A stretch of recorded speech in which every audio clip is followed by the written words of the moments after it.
Thank you, Professor Datta. Welcome.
Hello.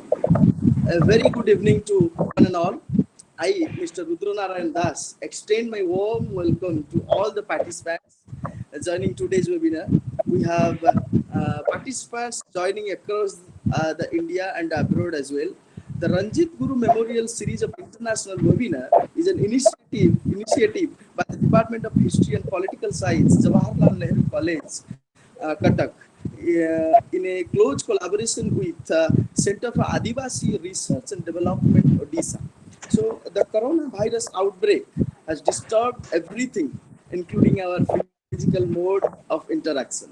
But the online platform has helped us to stay connected with brilliant minds across the globe. So the broad theme of our webinar is Initiative Policy Dialogue 2020 COVID-19 live practice uh, beyond pandemic. So the topic of today's session are a culture-centered approach to COVID-19 and the migration of the worker and the pandemics. To enlighten us uh, on the said topics, we have with us the eminent personalities, Professor Mohan J. Datta and Professor Annapurna Pandey. Now, I would like to invite Professor Sarat Chandra Pradhan to carry on the session by giving his welcome address. Thank you. Over to you, Professor.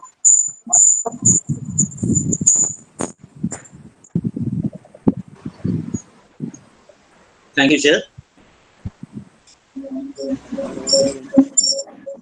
Good evening, everyone. I extend my warm welcome to all to this international webinar on Initiative Policy Dialogue 2020, COVID-19, and Life Practice Beyond Pandemic, organized by Department of History and Political Science, Jawaharlal Nehru College, Cuttack, in close collaboration with the Center for Adivasi Research and Development, Odisha. It is saying, whatever is not in Bharat, it is not found in creation. India is a treasure house of culture, and its contribution to entire mankind is most illustrious. Emphasizing India's role in the cultural world, Gandhiji once said, if India fails, Asia dies. India, from ancient time, presented a bonding social concept through its family, community, and society. But the dramatic spread of COVID-19 has disrupted lives, livelihood, and community and social responsibility. Recovery from the crisis caused by the ongoing pandemic is talking different culture. Migrants are adopting various to get rid of such deplorable situation. It is my privilege to welcome erudite scholars to this international platform to contribute and enlighten the assembly. Hence, I take the opportunity to welcome Professor Mohan Datta, Director, CARE. Of the Center Culture-Centered Approach to Research and Evaluation, Massey University, New Zealand, which develops concept of social change, advocacy, and activism that articulate health as a human right. Professor Datta has directed 7 documentaries, run more than 20 advocacy campaigns. His impact on global policy making is evident in his advisory roles with the WHO, that is World Health Organization. Of Health Expert Advisory Panel at the World Health Organization.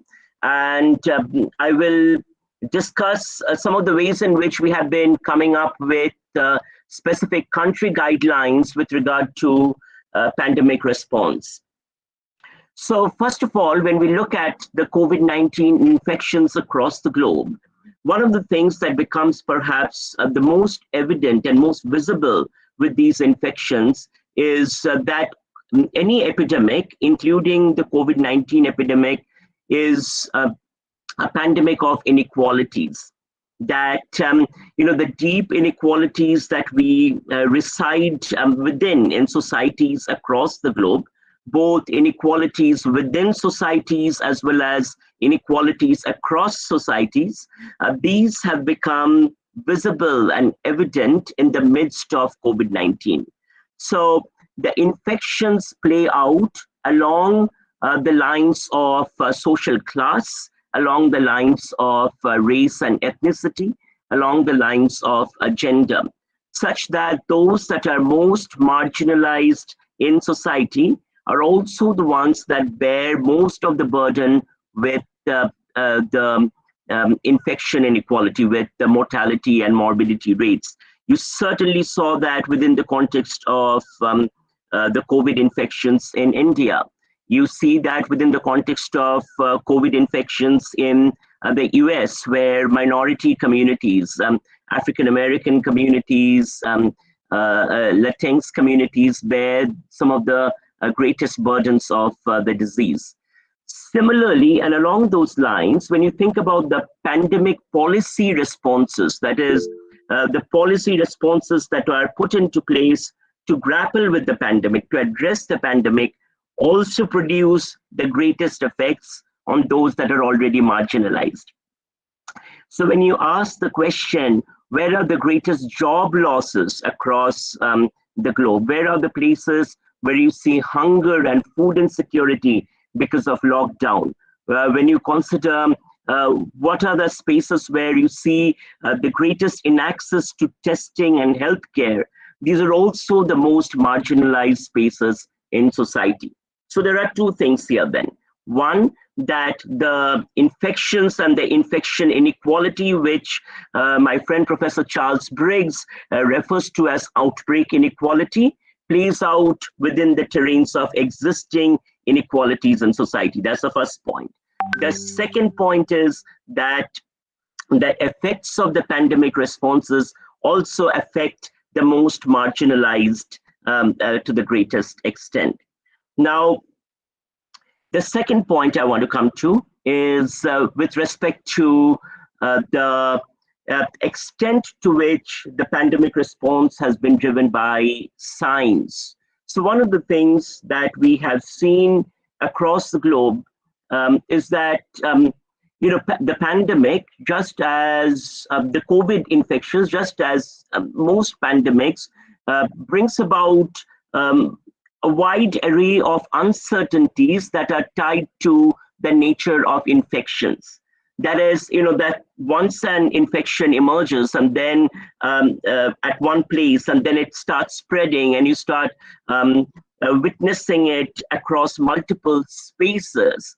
The work of science becomes one of trying to figure out, trying to narrow down, trying to understand the pathway of working of the pandemic, the mechanism through which the pandemic worked, as well as the best possible solution. So by nature, you're dealing with uncertainty.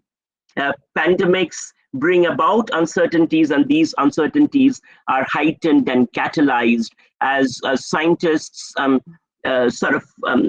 compete with time in terms of trying to figure out the answers as the pandemic spreads, both in terms of its geographic axis as well as its time frame.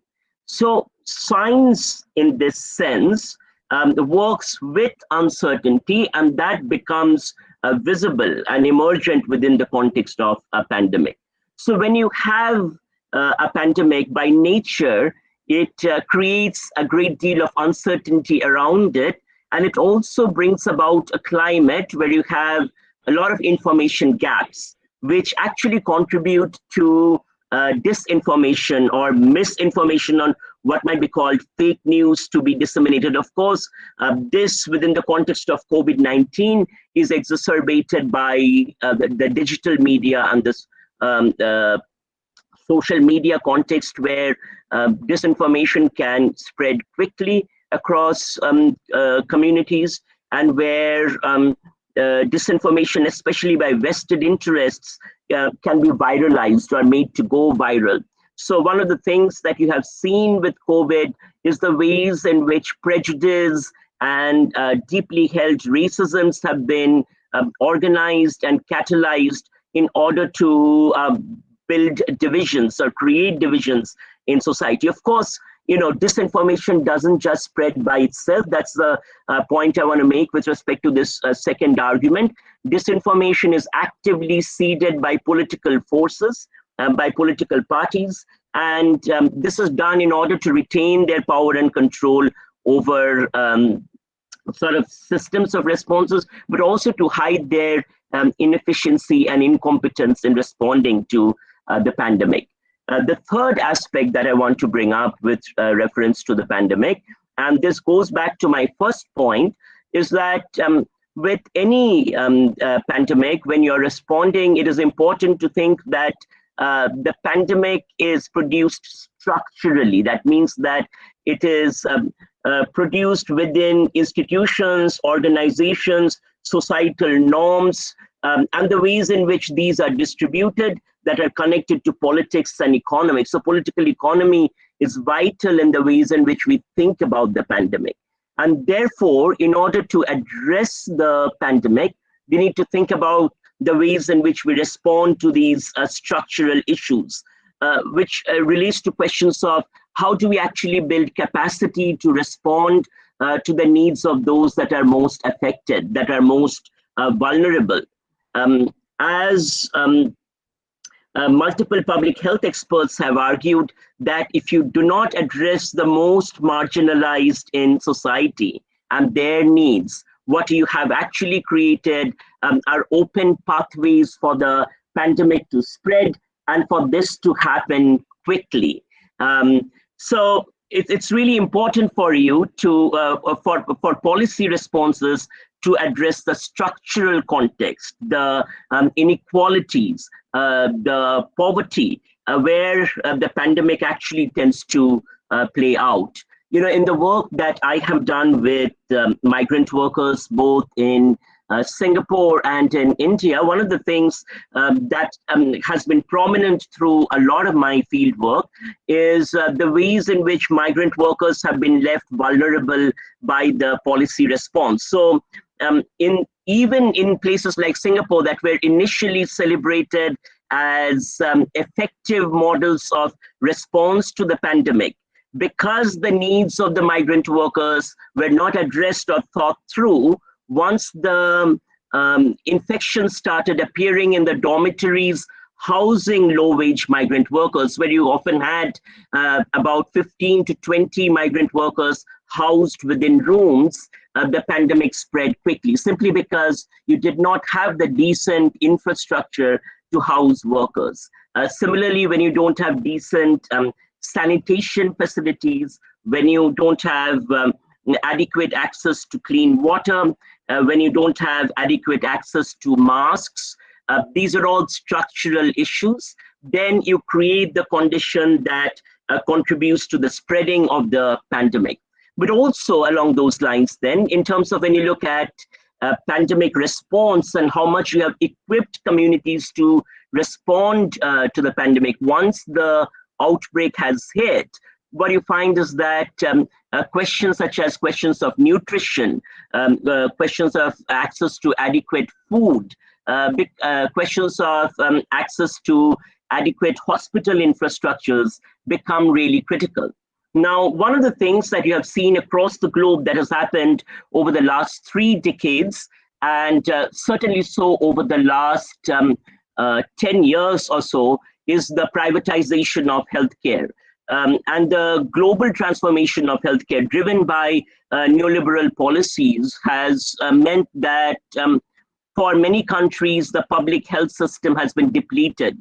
So what you have is that you don't have enough hospital capacity. You do not have enough community care capacity to actually deal with the pandemic. So just as you're seeing in the case of India, what happens when one is infected?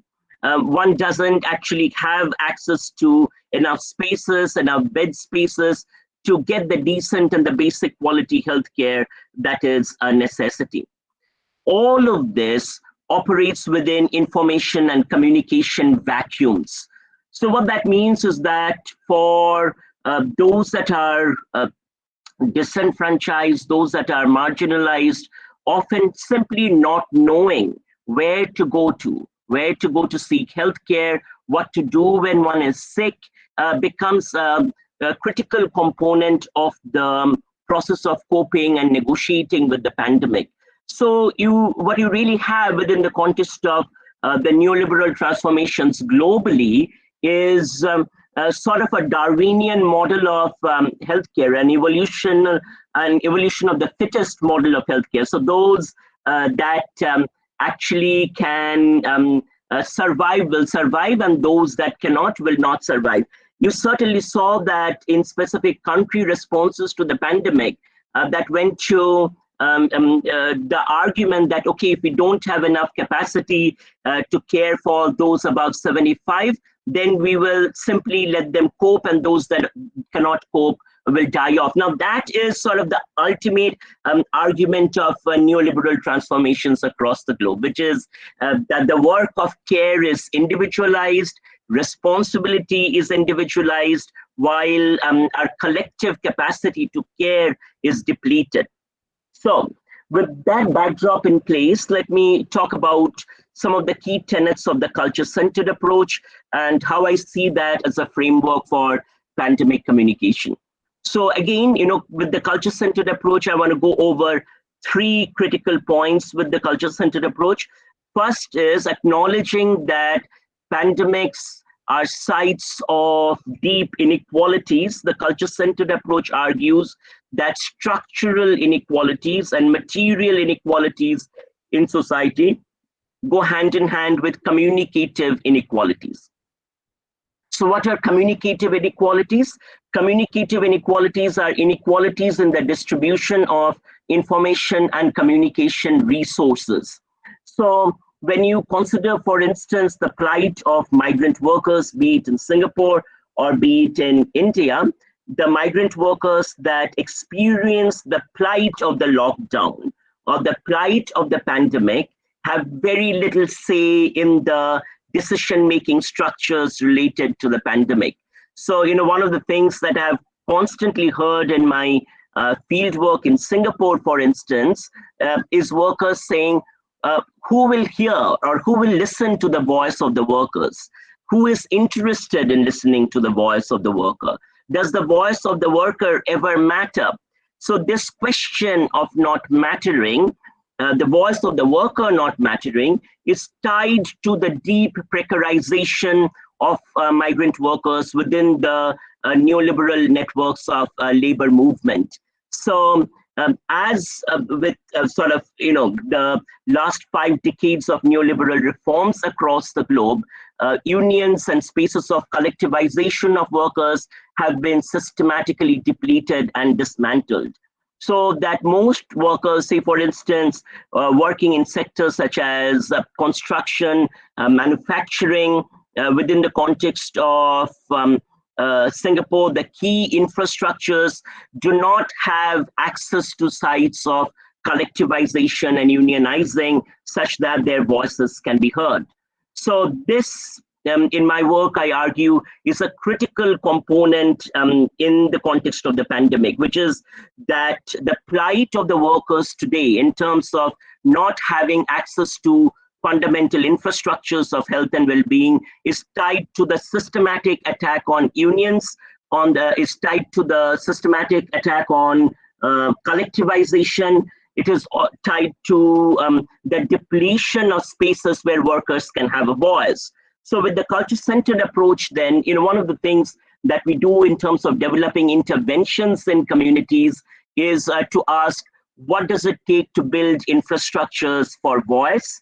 And how can we create infrastructures for voice at the margins, where it's not us experts that go in to solve the problems for communities, which actually replicates the very inequalities that I'm referring to, but rather how do we build infrastructures at the margins so that the margins can participate in developing solutions, in implementing them, and in creating the basic registers for change.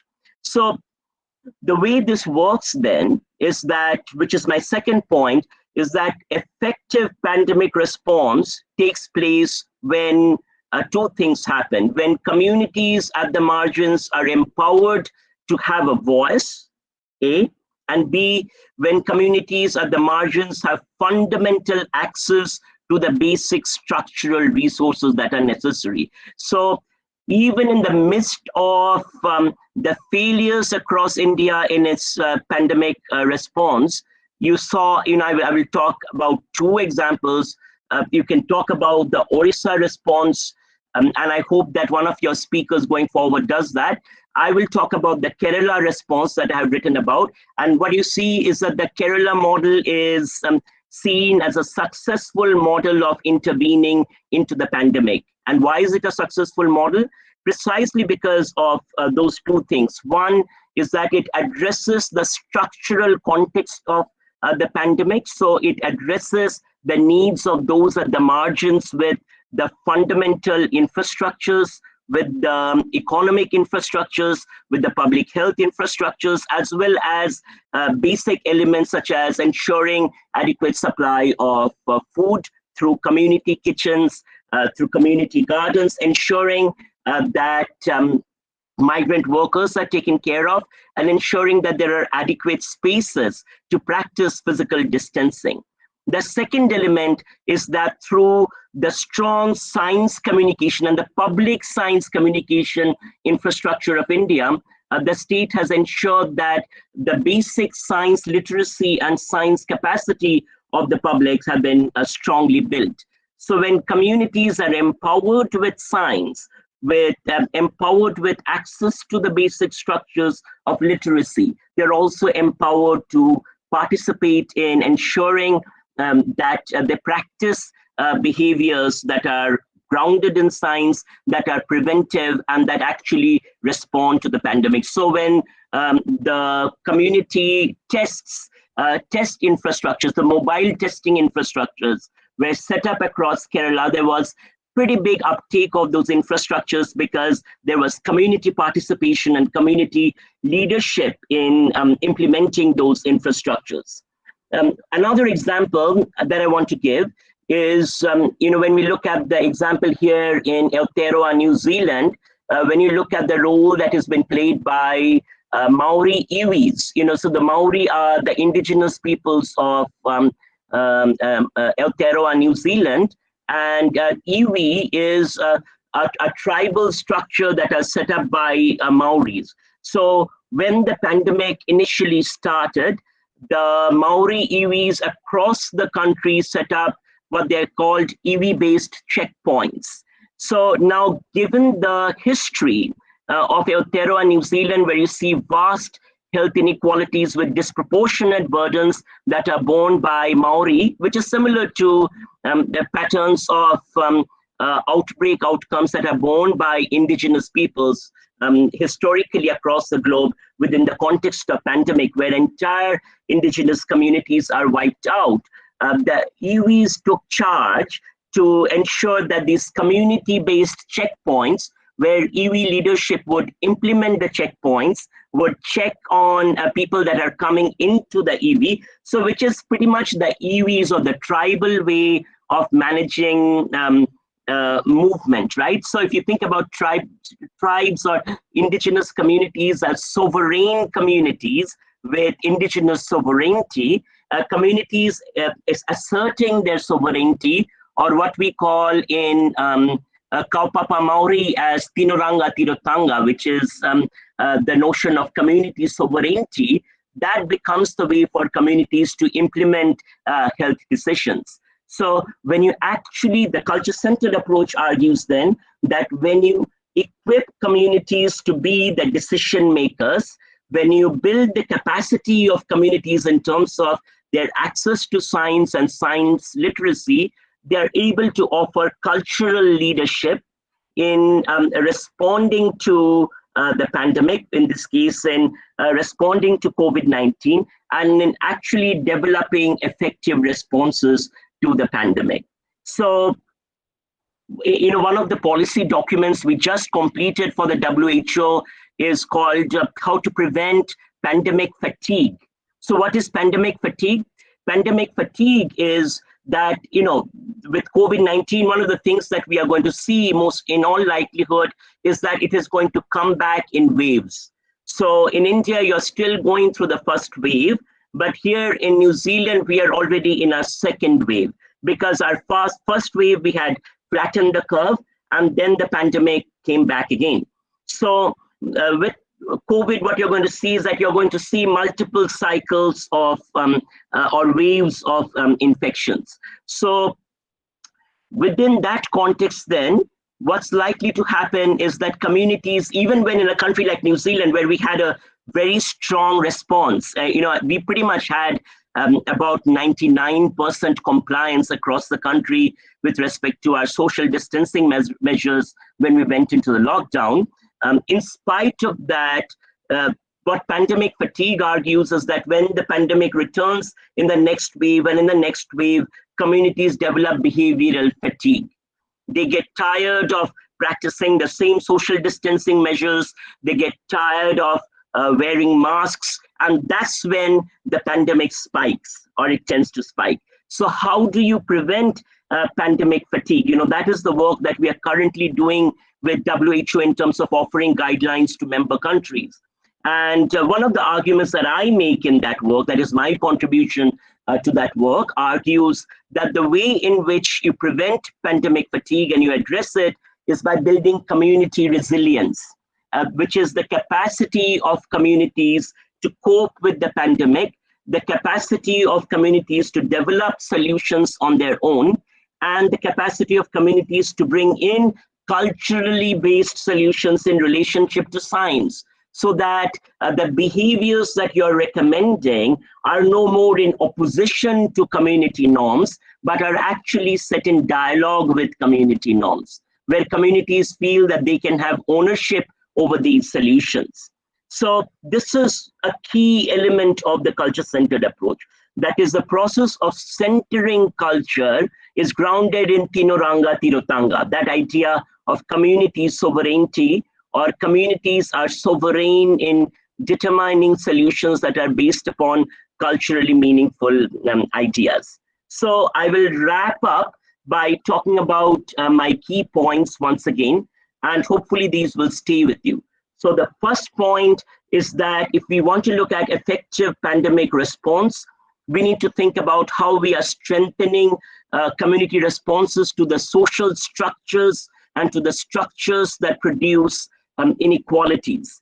So in that sense, we need to think about, particularly within the context of health and healthcare, very specifically socialist responses that looks at redistribution of resources, redistribution of public health resources, as well as anchoring these resources in community norms, ensuring that those at the very margins of societies have access to these fundamental resources. That's the first point.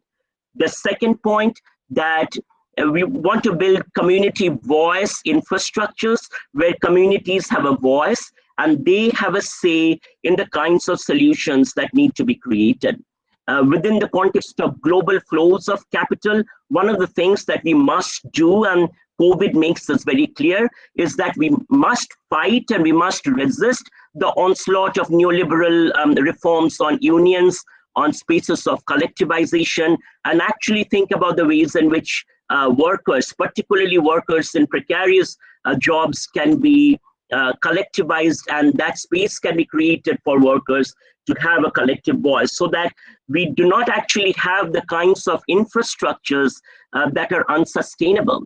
Because it is unacceptable that sitting in 2020, for instance, in a city like Singapore that projects itself to be a smart nation, that we have such poor housing infrastructures for workers. So, the activist Naomi Klein talks about the pandemic being an opening for social transformation. And I think the transformation that is needed is to push back on the onslaught of neoliberalism over the last 5 decades. And finally, the point that the CCA makes is that how do we build community cultural capacity, the effectiveness and the ability of communities to respond to solutions and to build them, drawing upon their own cultural resources, cultural norms, centering culture and respecting the role of culture in community resilience, in preventing community fatigue, and in coming up with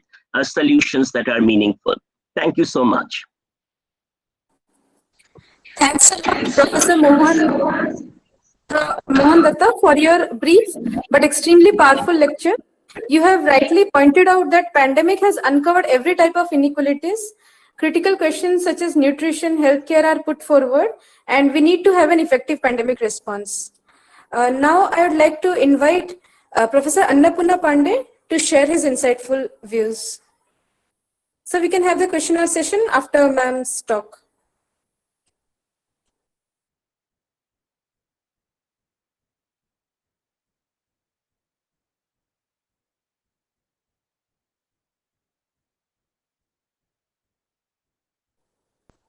May I request Professor Annapurna Pandey to please unmute her mic and to share his insight. Yes. Okay.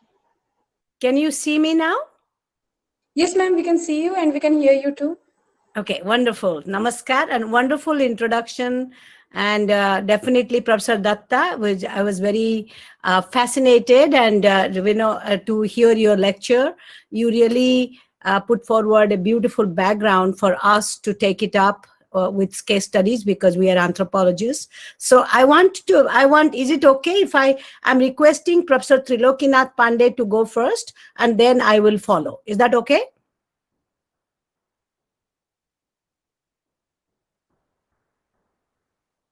Yes, ma'am, it is okay. Okay. Yes, ma'am, it's okay. Yeah, and you are doing a fantastic job, by the way. Okay, go ahead. Because we cannot see ourselves, so we don't know whether you can see us, but I'm sure, because I'm not very familiar with this Google, presentation, but I hope you can you see both of us?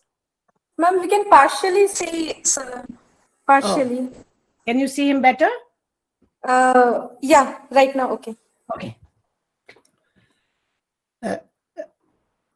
Good afternoon. Namaskar, everybody. I am grateful to Annapurna for giving me this opportunity to share her time. I'm an anthropologist and have been in anthropology for more than 60 years or so. And most of my anthropological knowledge really comes from doing field work among the indigenous people in the American Southwest, Hopi, Zuni, and Navajo, and reading about indigenous people globally. Professor Datta was talking about Maori and many other people. So I was really quite enamored of what Professor Datta was saying. And his approach is the right approach from an anthropological point of view. I want to make some general comments and also give you some of my own insights, which at my age, I have the privilege to give to anybody who is willing to hear me. The most important thing about we human beings is that we are all not only creatures of culture, but we are also creators, innovators, change makers. And as a result, I would like to talk about the workings of some of the very important ideas Professor Datta has introduced in his talk. For me, as a cultural anthropologist, culture used to be our bread and butter. But now the butter has been taken by people like Professor Datta. So we are just stuck with the bread. So culture, all of us human beings are created by our cultures.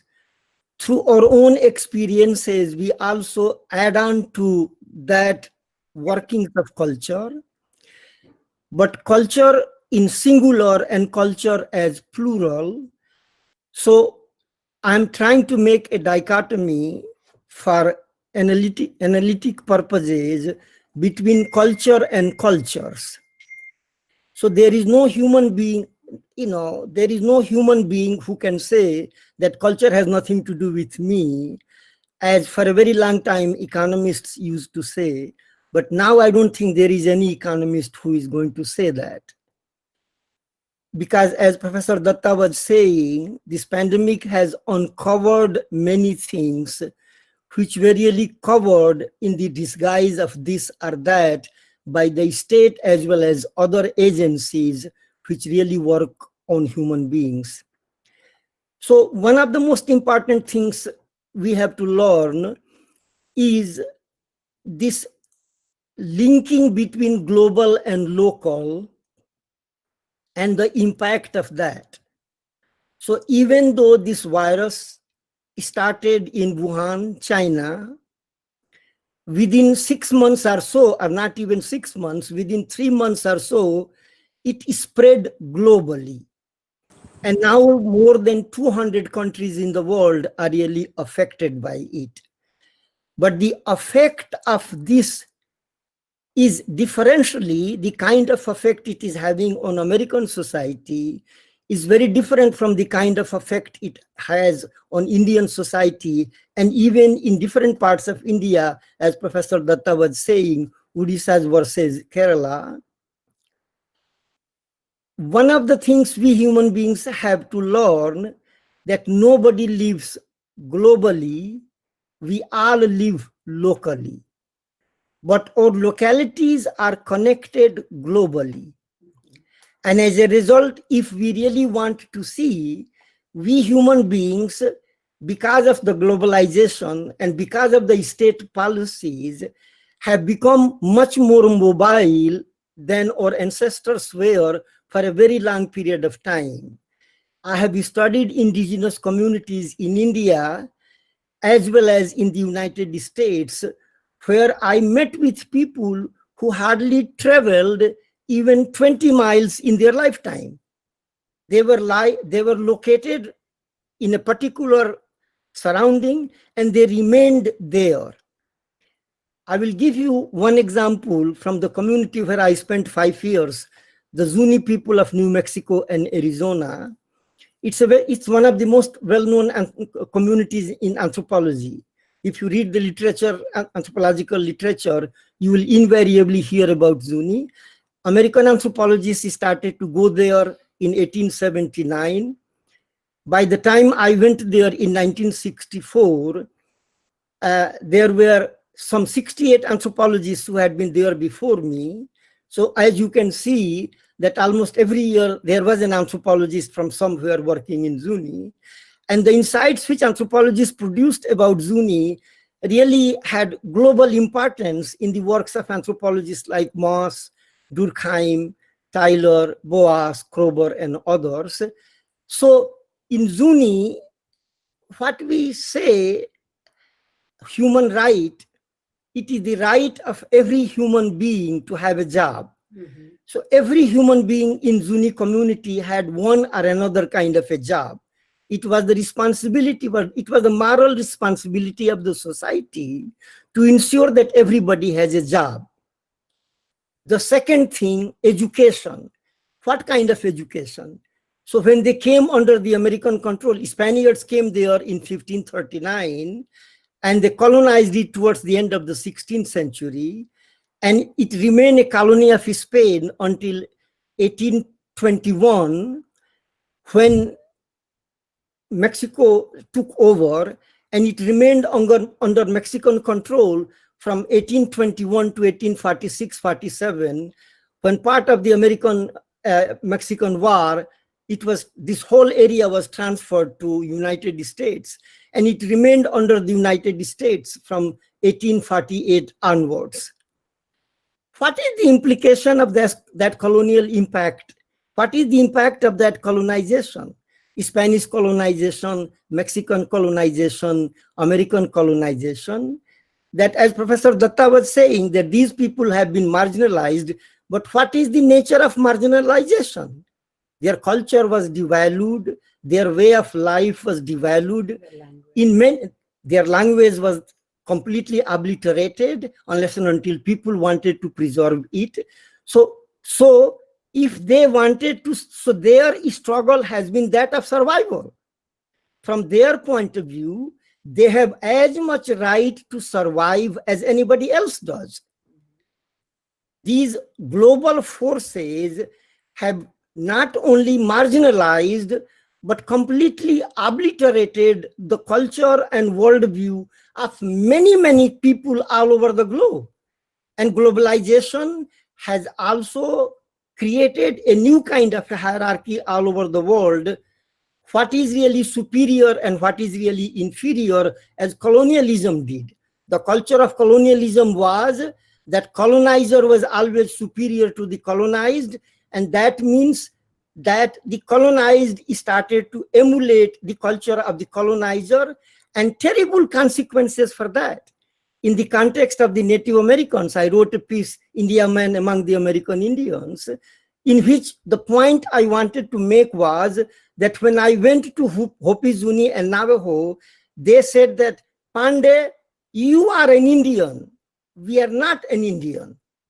We are Hopi, we are Zuni, we are Navajo, we are Iroquois. Imagine the impact, the psychological impact of that on people. Imagine the psychological impact of that on people. So when Professor Datta was talking about the relation between culture and structure, state and globalization, one of the very important things we have to take into consideration is what psychological impact marginalization has on the well-being of the people. So what pandemic has really done, that it has not only affected the rich and the poor, but it has really uncovered the different kinds of inequalities which societies exhibit. And it is the job of us researchers to document it from multiple cultural perspectives, from Maori perspective, from Zuni perspective, from Navajo perspective, and so on and so forth. So this will give us a different kind of insight between the linkage we have, global and local. The other thing I wanted to say is the science and society and state. So Professor Datta rightfully points out that one line of cleavage between the civilized societies, as they were called in 18th century, 19th century, and non-civilized societies, as anthropologists call them, barbarians and savages whom they were studying, was that that their societies had science The indigenous societies they were studying did not have any science. Claude Lévi-Strauss, the famous French anthropologist, taught us that that was a very stupid way of looking at it. They had scientific knowledge about nature. They had scientific knowledge, what he called science of the concrete, science of their day-to-day experiences where they were really located. They had perfect knowledge of ecology. They had perfect knowledge of surroundings. We live in California, and in California, there were Native American communities who knew every tree, every spring, every mountain, and they had a kin relation with them. They were treated as part of their larger family. Kin, they were addressed by kin terms, and once you are calling somebody father, mother, uncle, aunt, and all that, your attitude to that is going to be very different. That neoliberal economy, and even before that, the state-operated economy broke up. Because of that, it broke down. And as a result, you can see the terrible consequences of fire and water, fire and flood and other things we are really facing here. To a large extent, it is really an working of, implication of the linkage between nature and culture. There is no nature without culture, and it is the culture which teaches us what constitutes nature and how we are really going to treat that forces of nature. So the project of industrialization created new kind of economies, but it really destroyed the kind of economies which existed before that. And also because of all these things, when we have become too global, almost 30 million people from India are in our condition, diasporic condition. Mentally, we live in India, even though in my case, more than 50 years, I have lived abroad. But mentally, we live in India. So what I'm really saying, that this very important point which Professor Datta brought to our attention is extremely critical, and it has to be looked empirically. What is the work, what is the impact of it on local societies spread all over the globe, and then we will compile some of those insights in order to understand what is happening. The point I want to make is that what state did with the advent of state some 200 years ago, 250 years ago, that is what the Western scholars say. Indian scholars will say that what is this rubbish? We had a state for a very long period of time, and I support that point of view. There was a state in Gupta period, there was a state even before that in Ashoka's period, and so on and so forth. So I'm not really going to get into that debate, but the point is that once the state really emerged in Western world, and then it traveled with colonialism to other parts of the world, it more or less monopolized whatever was happening in the domain of culture as well as in the domain of nature. And the workings of the state was different in different parts of the world because of the local situations. In the context of India, before our independence, we hardly controlled any part of what was going to happen to us in India. It was really decided by somebody else and was imposed on us. And the implication of that kind of imposition. So once the state started to wither away because of the forces of globalization, that started to happen differently. Now, I don't want to take too much of my time. Annapurna is patiently waiting. I really want to say something about the United States. So we were in India until the last week of December. And then when we come to the United States, and right away from January, we started to hear that this virus is brought from China. Here it is called China virus. And one by one, we started to hear that, oh yeah, this is just like influenza. it will have some impact, but it will magically disappear. And that statement was made by the American president when he was in India, when he was speaking in India. Unfortunately, it has not disappeared. More than 7 million people in the United States are afflicted by it. Some 204,000 people have died by now. Almost every day, 1,000 people are dying here. Who are these people who are dying? The people whose health has been affected by inequality. The people whose health has been affected by the workings of inequality. A majority of the people who have died are from that category. And it is the responsibility of the state and the society to ensure that that does not happen. But it happens because state is not in their hands. State is in the hands of the state makers. In the context of the United States, people who have money, who have contributed to the two parties, Republican Party and Democratic Party, and as a result, they have a larger say in what happens in their society than the marginalized people do. If you take the analogy of society as a human body, as it has been taken for a very long period of time, when one part of our body suffers, the entire body suffers. When one part of our body suffers, the entire body suffers. After this pandemic, if we are thinking of reconstructing, transforming our societies, we have to think about it, that every part of the body is integral to the well-being of the body. Similarly, every constituent element of the society and the larger unit nation is equally important. And the responsibility of the state is to ensure that everybody gets his or her share of whatever the state is really producing, not only the people who are sitting at the top here as well as elsewhere. When I came into this world, now I'm in my 80s, there was not a single billionaire in the world. Now I know at least a dozen billionaires sitting here in California. And some of the people I knew have become multi-billionaires. Where does this money come from? Whose money it is? How this money has been produced? And how this money has not been really equally distributed? Everybody has contributed to the making of the nation. Everybody has contributed to the making of the society. And everybody has to have his or her share.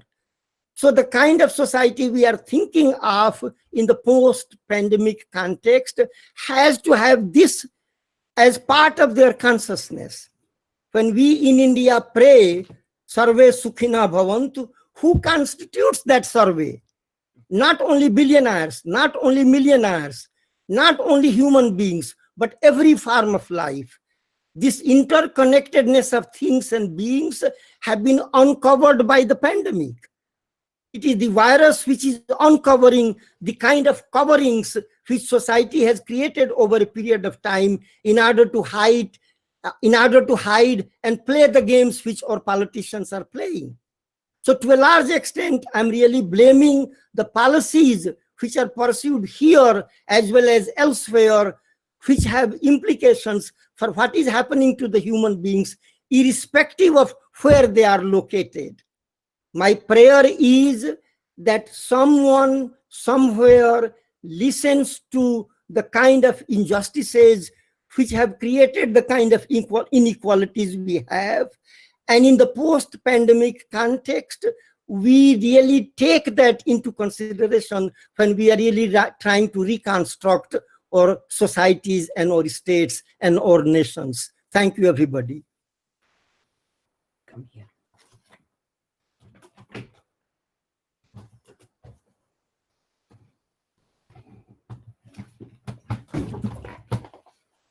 Sorry, we're just changing position. I would love to see everyone. I can see, but I do not see myself. Maybe there is something. Okay. Is the camera on? Yeah, you all can see. Thank Yes, you. ma'am, we can Yeah. see. Thank you, Payal.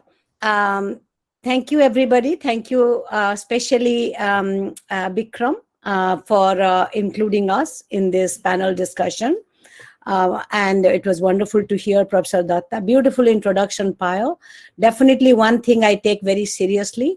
I am a very, very proud daughter of Odisha. And I am an Odia. I introduce, identify myself as an Odia. And I work in Odisha. I do research among the migrant laborers in Odisha, especially the women, young women who have traveled from the rural and tribal belt of Odisha to the faraway cities like Bangalore and Tirupur, among other places, as a commercial showing technicians and SMO. But I'm very interested in learning about how they are affected by the pandemic, because unfortunately, I would have by now I would have been, Professor Pandey and I would have been Odisha. For the last 4 or 5 years, I have been spending 4 to 5 months in Odisha, just doing research and traveling, giving lectures, because this is the way we want to reward ourselves. I'm not saying what we are doing for the community. I'm definitely doing something valuable for myself. Just spending time and through my teaching and research, I promote advocacy. So that's my most meaningful way of sharing what I have gained from Odisha. But I would love to follow up with these young women now who have returned back to Odisha. What is happening to them? So maybe some of the young scholars, if you are interested to work with me, please write to me, and then we can do a core group and we can do some serious research on these migrant laborers. And Professor Datta was mentioning about Kerala. Yes, the health minister of Kerala has played a very important role. I have been following, and the community approach, and then especially kind of making sure that how they are included and taking serious kind of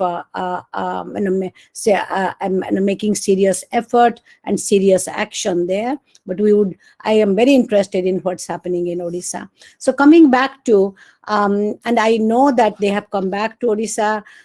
There have been kind of free food available. But is that what just now Professor Pandey was talking about, this kind of the connection between the kind of the culture and the structure, what Professor Datta was referring to? Is that what this kind of this whole welfare mechanism, is that enough? Because we see that in India unemployment is very high, and even though the official figure may not be kind of giving us the picture of the reality, on the ground we know that it is really, really severe. It is scary, because one of the questions I see that isn't it the government kind of role to make sure that kind of to provide employment? So, and what kind of employment we are thinking about? That talk about self-dependency, talk about kind of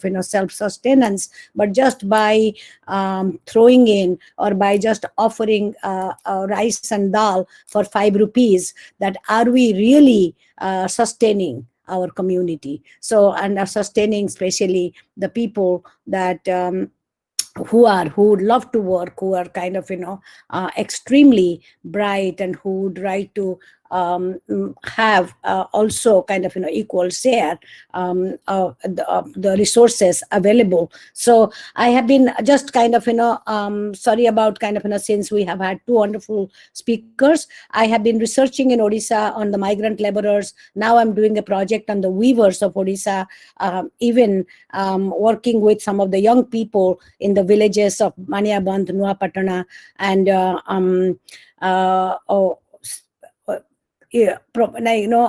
supervising, promoting workshops in these rural villages, that these young people, they don't don't become menial laborers. They do not, and how they can follow their own family, their own community trade, and how they can also be proud of themselves as very smart, not only producers, also marketeers of their own product. So I'm working on that. I I feel that even though I am not there, I'm very much involved.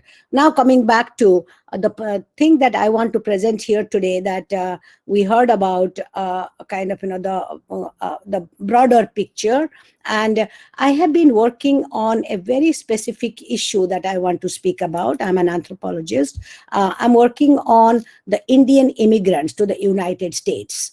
And especially because, as you all know, the Indian immigrants in the United States constitute about 4 million, and they are known as the model minority. So what do I mean by my model minority? They are the most successful minority, and the elite minority, very most educated, professional group of people. But and that's the reputation. That's the reputation, that they are the model, and they are the most compared to other immigrants. But here, in the last year, I have developed a project that among these immigrants, there are people who are also very marginalized, who are also who have suffered a great deal. And now more so during the pandemics, they are the ones who have been affected mostly. And I have been writing about them. If anybody is interested, please follow. This is, I just put it here. I'm writing for a web journal, americankahani.com. So you can check out my pieces that I'm writing on these H1B, H4 visa workers, and also their children, who are known as the lesser children of the God, because I'm talking about them, that they so let me give you the little background, that Indian immigrants in recent times, the technology boom of the 1990s and the Immigration Act of 1990 introduced a distinctive category of non-immigrant H1B and dependent H4 visas. By the way, in India and everywhere, that to marry your daughter off to a foreign, to to a techie, I call them techies, or to an engineer working in the United States is considered a status symbol. They make a lot of money, of course, but they come here. They have come since the 1990s as the non-immigrant visa, that is called H1B visa, and their wives or their spouses who come with them, they are on dependent visa. And dependency is literal, in the sense that dependency is literal, because these women, sorry that I'm keep on saying women, this H1B visa holders, they are about now about 350,000 or more in the United States, and their spouses are called H4 visa holders. Their children are also H4 visa holders. So these women, because H1B visa holders, a majority are men, because of the circumstances, not because of qualification. And their wives who come here on dependent visa, they are highly educated professional women. But they come on a dependent visa right away. In order to enter this country, they give up their right to work. They are not allowed to work in this country, and they don't have a social security number, which is their ID in this country, means just like an Aadhaar card. So, and they don't have a driver's license unless they go through their husbands, just to they don't have a driver's license. And for higher education, they cannot apply for a loan because they don't have anything in their name. So they are not even eligible to apply for any loan or any grant or any scholarship. So being highly educated professional women, they come to this country, they become straightforward, they become dependents. And there have been some studies on it, because, but by the way, why I said model minority, there are about 4.5 million of Indian origin. The per capita family income is over 93,000. And this new group are distinctly identified by education and occupation, advanced degrees in computers, engineering, related technology, and perhaps any other international migrant stream at any other time. So they constitute about 10% of the American labor force in fields such as computer science, engineering, electrical engineering, and technology. So three things that I want to refer to here. Number one, this H-1B visa holders who come to this country, all of them, many of them, 90%, 99% of them, they have the aspiration to settle in this country. Yes, because kind of, always we say, why do people migrate? I will ask the first question to you all, that think about why people migrate, because we are talking about migrants, and here these people are the kind of non-immigrants, migrants, because they are defined as non-immigrant. They try to be immigrants to settle in this country, of course, to have a better living, right, for a better future for their children, to have kind of always very crudely we say for our stomach, that we have kind of come all the way everywhere. People have spread out. So but in order to become an immigrant, to kind of to get it's called a green card, or called a kind of permanent citizen of this country, that they have to work on a quota system. And the quota system works like this. Even India sends the maximum, thank you, India sends the maximum number of H-1B visa workers to United States. You can guess why. The mushrooming of engineering schools and colleges in India, and the kind of, because, and then India is very good, that all the brain drain, that all these kind of, talented people, they come here, they are hired by companies, and American companies working in India. So these people, but interestingly, that there is USA sets a limit capping H-1B visas around only 65,000 a year to give green card. 65,000, and 65,000 is divided among all the countries that might coming to the United States. So that means only 7% of the people who come on H-1B visa, they are entitled to get a green card. So in that kind of ratio, what happens, India's number compared to the H-1B, the kind of permanent residency, the eligibility for permanent residency is very small. So somebody coming from Nepal becomes a permanent resident in 2 years. Whereas from India, if somebody now comes on, like, let's say if somebody came in 2010 and applied for a green card, that person is still waiting, and he has to wait, maybe he or she has to wait for 50, 60 years. So they become permanent because they keep changing from company to company to have maintain their migration status, or their kind of, their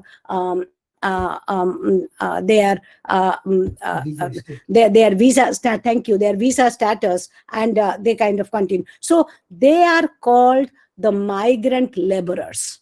I'm using the word, they are the migrant laborers. Why they are the migrant laborers? Because they cannot get the permanent residency. This is the H-1B, and they have to have a job in order to stay in this country, and not just a job. Not just working in Safeway, not working in a grocery store, or not working, not getting the kind of, unemployment benefit. By the way, they are not allowed to get unemployment benefit. So they kind of, they have to, and job that is defined by the United States as necessary, that United States does not have its own people to fill those jobs. So they have to have the highly specialized jobs in order to continue in this country. So this is their precarious situation. I have already written on them, but I'm going to talk about the women, their wives, that who come here as migrant, as dependents. So what is happening, that in the 7% quota, they have suffered a great deal. So what's happening to these women? These women now, because since they cannot work, in 2015, President Obama declared a kind of a wonderful policy that some of these women could work only if their spouses are in the process of getting the green card. So it's just only a certain group of people, not all of them. So the visas here shape family structures and familial relationship for high-tech workers by reinforcing a patriarchal family form with the man as the breadwinner and the woman as the homemaker. The private sector labor market benefits at the cost of the well-being of these migrant families. I'm emphasizing this. That means this patriarchy is reinforced here, that man is the bread earner and woman is the homemaker. Even with highly educated professional status of these women, they become identityless. There have been many, many cases. So this visa, H4 visa, is called depression visa. Is called a kind of, it's a kind of a trap. The visa, depression visa, prisoner visa, so on and so forth. So now what is happening, that during the pandemic, that as you must have heard, that already there has been a ban on getting more workers from India. So this was introduced in June by by one of the executive orders by President Trump. And with the pandemic, what has happened, that many of these people on H1B, they have lost their jobs because they are the first ones to lose their jobs because of the kind of, unemployment rate in the United States became 15%. And now it is about kind of, hovering. It says it's less, 10 to 12%. But among the people of color, it's 15%.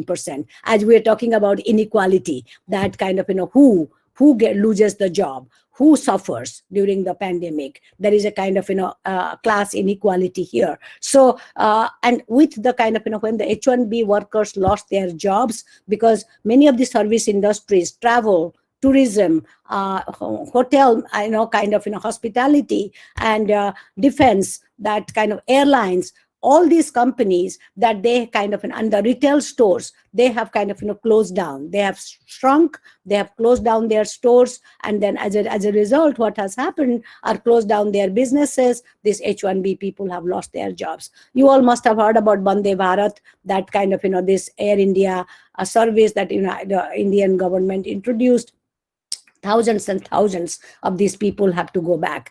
But interestingly, that they could go back, and then of course, kind of, if they had children who were born in this country, they were not allowed to go back. So again, creating a kind of a separation. So that's kind of, one thing I mentioned, that how H1B people have suffered during the pandemic, and how the H4, their wives or their spouses have suffered, that if H1B people lose their jobs, if the H4 visa workers, if they were working called on EAD, or the kind of, that having the employment opportunity to work, this was the thanks to President Obama's order in 2015. So they automatically lose their jobs. So this is again creating this kind of prisoner visa, having a little bit of hope, they have lost their jobs.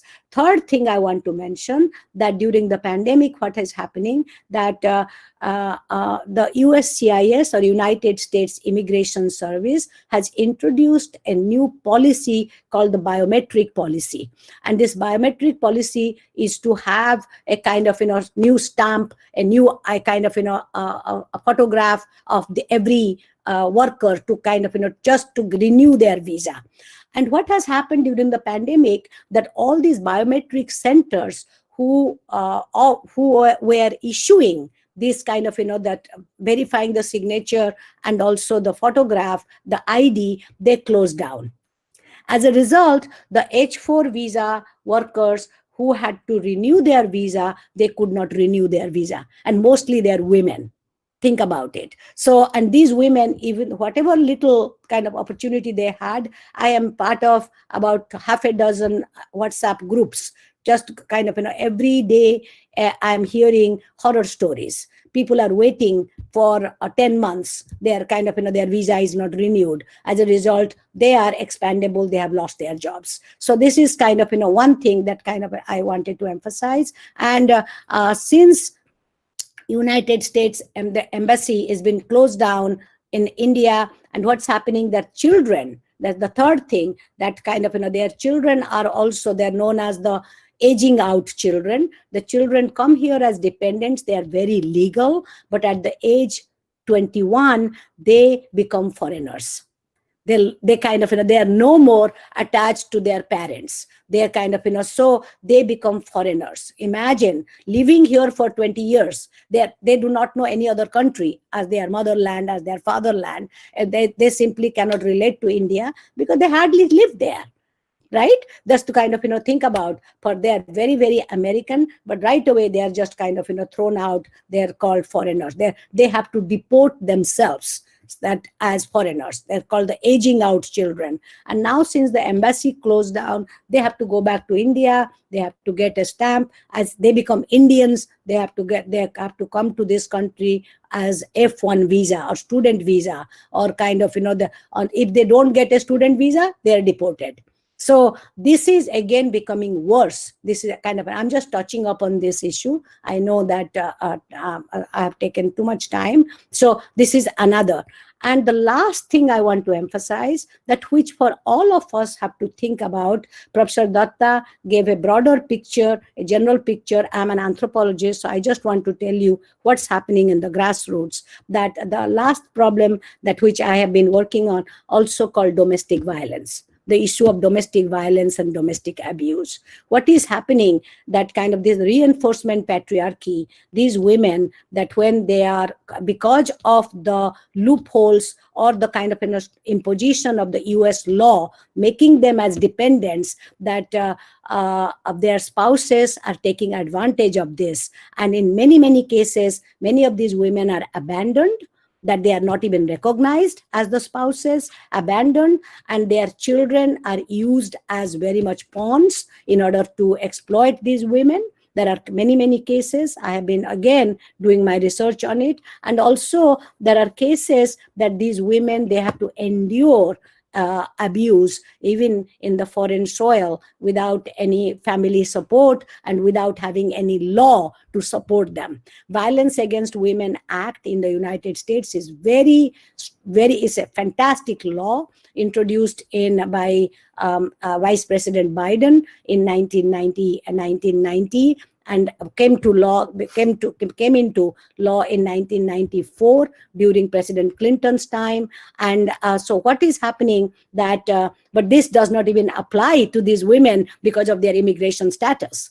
So in so many ways these women are suffering. So maybe I should leave you with a kind of a little bit of kind of silver lining, that what is happening, what's the community effort? Let's not give up hope on kind of how we can address this issue.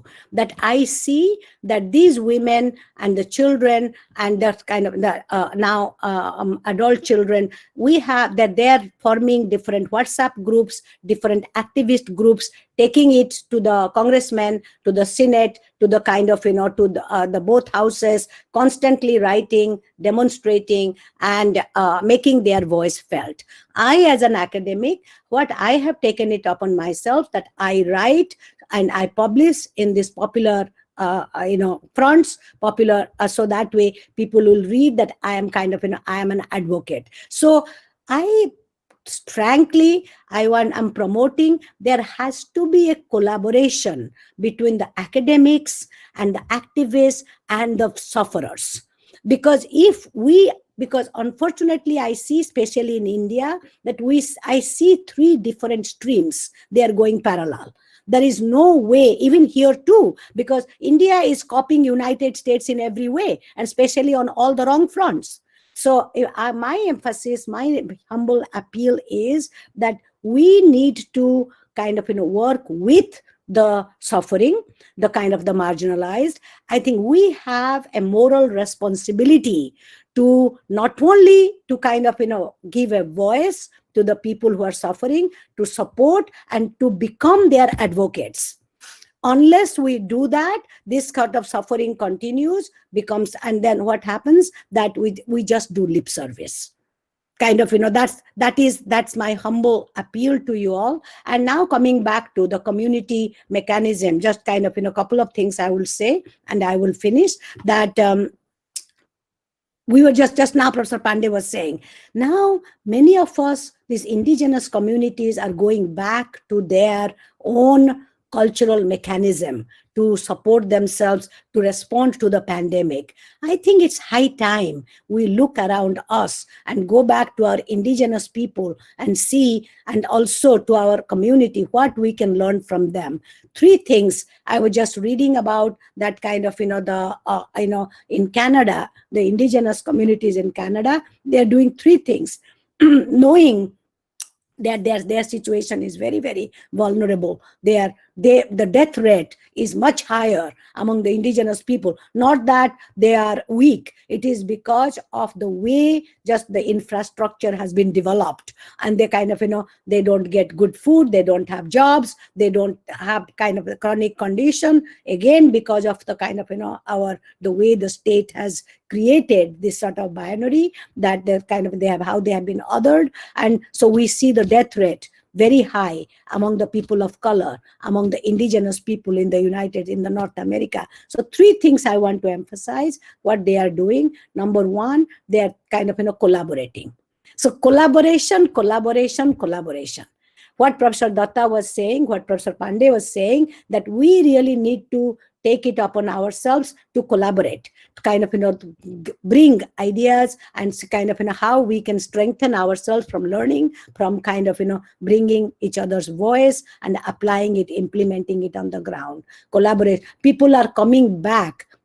People of this kind of, the Canadian Indian community, people those who have lived outside, they're coming back to their community to see what they can do for the community. Number one. And second, isolation, because to follow, if we are not, because if we make it a political ideology, we need to see how we can really follow the scientific rule in order to protect ourselves, our community. So like, the mask, the kind of, that kind of the whole, the procedure of kind of, how we can isolate ourselves in order to keep ourselves kind of, making our life, and realizing our life is precious. And third thing I would emphasize, that kind of, innovation, that we need to think about how innovative we can be, that under the circumstances, just by eating 5 rupee rice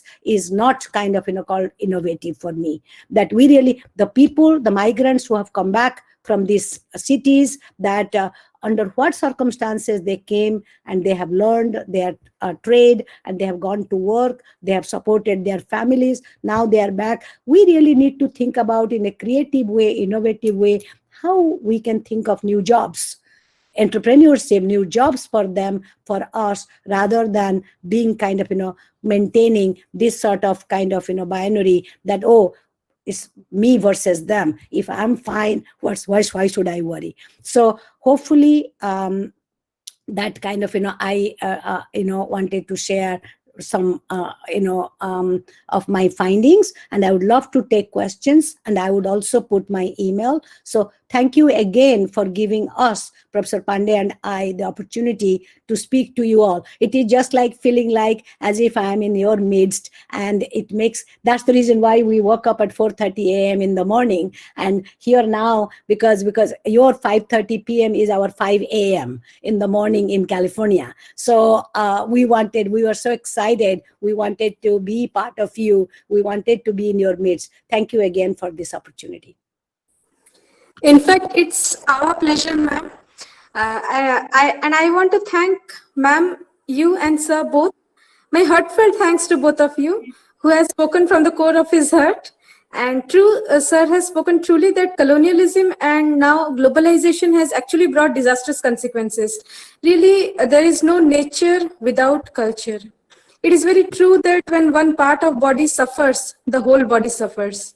And thanks a lot, ma'am, to you too again for sharing a beautiful insights on the visa of United States of America. Really, we need a community support for the marginalized sections of the society. It is true that no doubt actually pandemic has taught a lot, but the question always remains that what we have learned from it.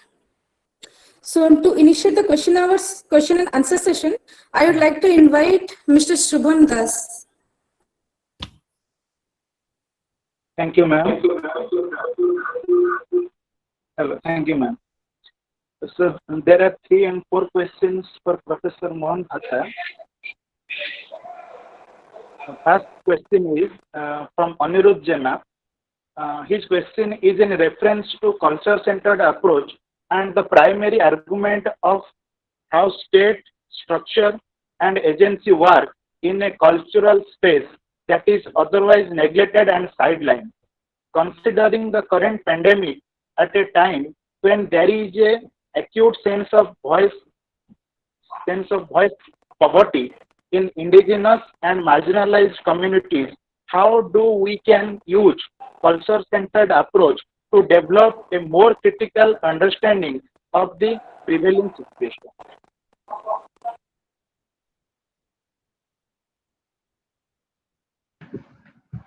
Thank you so much. Before I respond to that question, Anirudh, hi, Sir, good to please see you. unmute yourself. Sir, please. Can you hear me? Yes. Okay.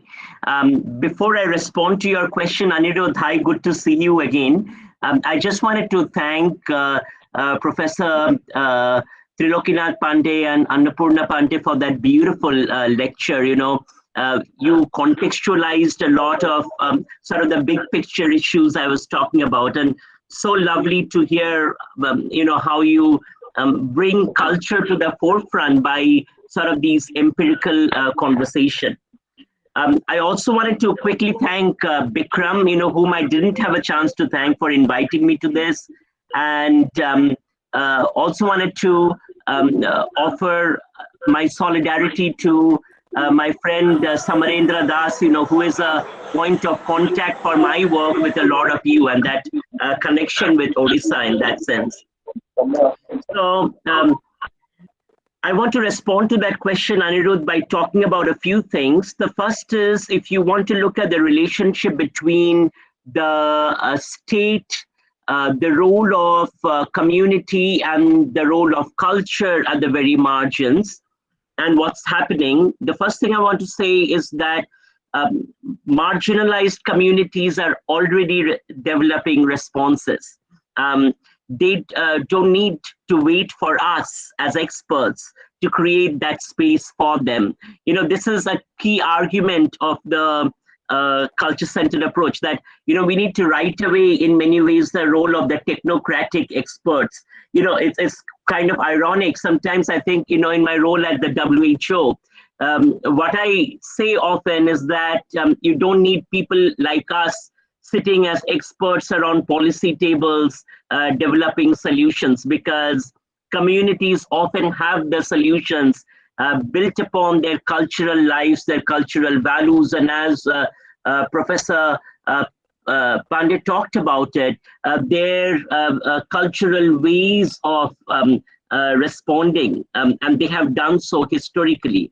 But also, as Professor Pandey said, there is a long history of colonial violence that has worked by devaluing indigenous cultures and indigenous science as a way for addressing challenges such as pandemics. So that often what we have is the pseudoscience that portrays indigenous peoples as savages, so that experts can come in and dictate top-down solutions, often devoid of community voice. Now, I will take the example of where I am and where I do some of my work in Aotearoa, New Zealand. So in New Zealand, for instance, we have a treaty. Just like across the globe, if you look at the US, for instance, most indigenous communities have treaties. The treaties with the crown or different aspects of imperial powers that define the relationship of a sovereign indigenous community with the imperial power. So in Aotearoa, New Zealand, Maori have the Treaty of Waitangi, or Te Tiriti o Waitangi, which creates the ground for the relationship of Maori with the crown. Now, the good part about Aotearoa, New Zealand, is that the treaty is a formal and a legally accepted document, which is why, in New Zealand, we talk about the bicultural model. So in addition to the colonial framework of governance, there is an existing treaty-based form of governance. So you can actually take that treaty and pursue a legal case against the Crown for its racism and colonial violence. Now, that mechanism, I think, is really powerful because it retains the sovereignty, the Tinoranga Tirotanga of Maori iwi, to develop their solutions. Maori can actually sue the state or the Crown for not consulting Maori in its COVID-19 response. In fact, one of the things that the New Zealand Maori Council has done, and again, New Zealand with Jacinda Ardern and Labour here has been a great example of good science-based response. And even then, this is an argument I made in a recently published piece, that even then, you see the failures of the New Zealand government in terms of its inability to consult with Maori as dictated by Te Tiritio Waitangi. But in that instance, the Maori Council, which is the elected body of the Maori, can take the Crown and the government as representative of the Crown to court for not consulting Maori and for Maori to not have voice. Now, what do we do then within that context when we look at Aniruddha global struggles? I think that now is a good time for us to really think about how can we organize in communities at the margins so that communities can have the sovereignty. And I think that is really important, and this is something I argue in my work, is that we need to think about strategies of resistance on the ground, the ways in which resistance can actually work to maintain the sovereign space, but also to rework our state. And I think Professor Pandey highlighted this point, which is that the states no longer represent the interests of the people, but they represent, as the saying goes, popularized by the anarchist anthropologist David Graeber, the state is owned by the 1%, right? So how do we reorganize the state so that it represents us, the people, and it represents the interests of those communities at the margins? So I think there is real need for activism on the ground that reworks these spaces. So with that thought in mind, I think that, and this is where I completely agree with Dr. Annapurna Pandey, that we really need to think about what is the role of the academic.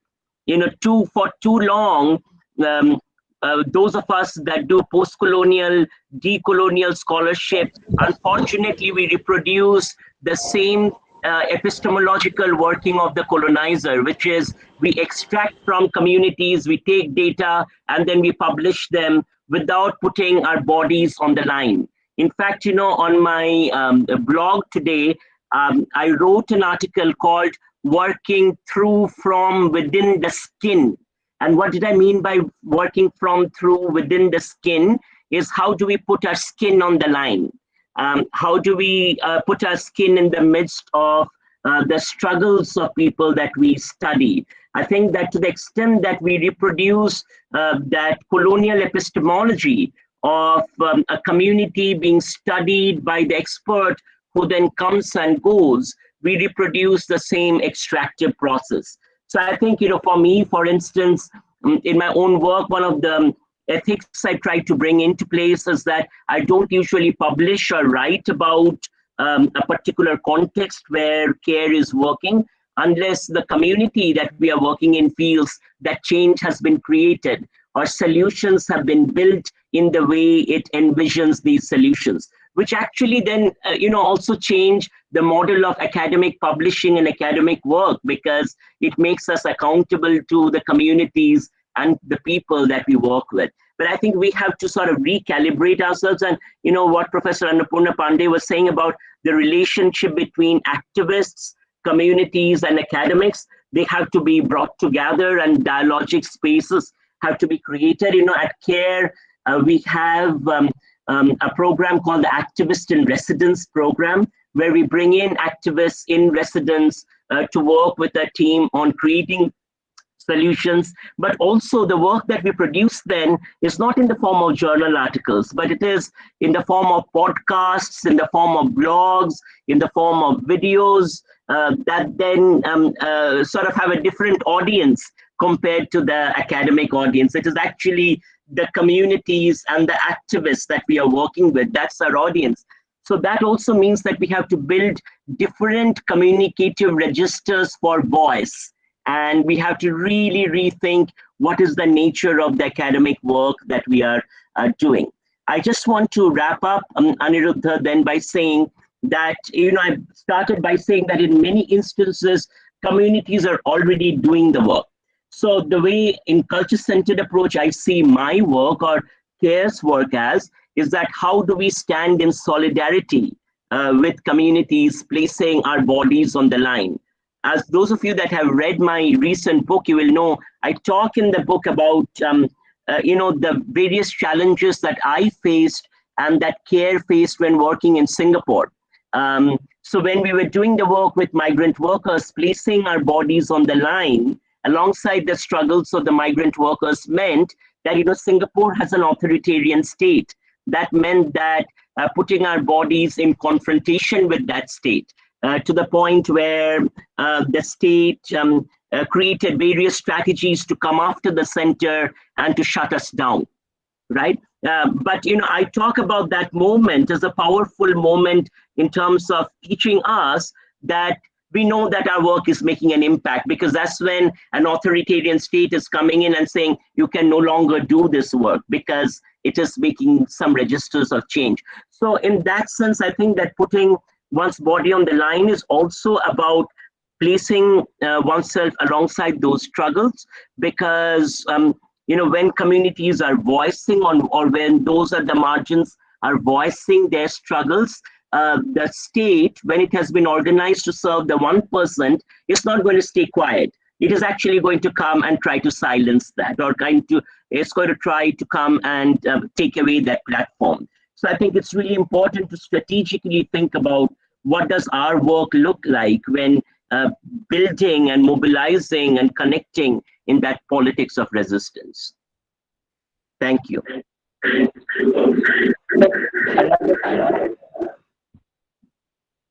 Another one question from Dr. Vikram Jana. What is the future of the globe beyond pandemic? For immediate relief, which policy will be most wanted?